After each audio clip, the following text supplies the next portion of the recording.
তার পিতাকে সে হারায়, সে মৃত্যুবরণ করে।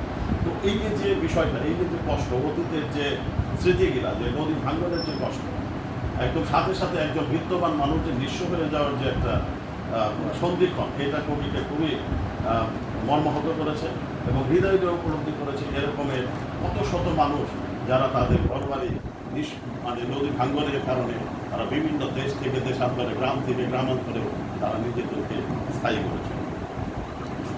তো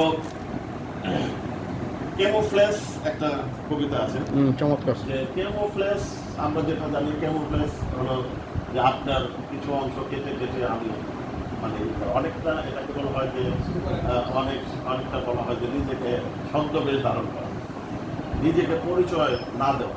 তো এটা আসলে নেগেটিভ অর্থে ব্যবহার হলেও যে কিন্তু অনেক জায়গায় এটা পজিটিভও ইউজ হয়।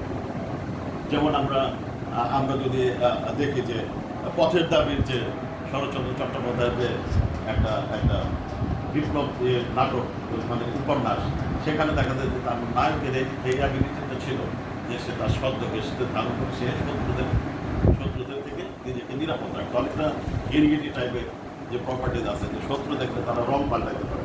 তো এখানে একটা পজিটিভ সেন্স হিসাবে হয়েছে যে আসলে আমাদের সারা জীবনে আমাদের জীবন বিভিন্ন টার্ময়েলের মধ্যে যাবে, আপস অ্যান্ড ডাউনস থাকবে, খারাপ ভালো মিক্স করে থাকবে। যেমন আমাদের কবি ভাই বললেন যে আসলে বাম ডান এটা বিষয় না, আসলে দেখতে হবে তার কবিতার মূল্যায়নটা।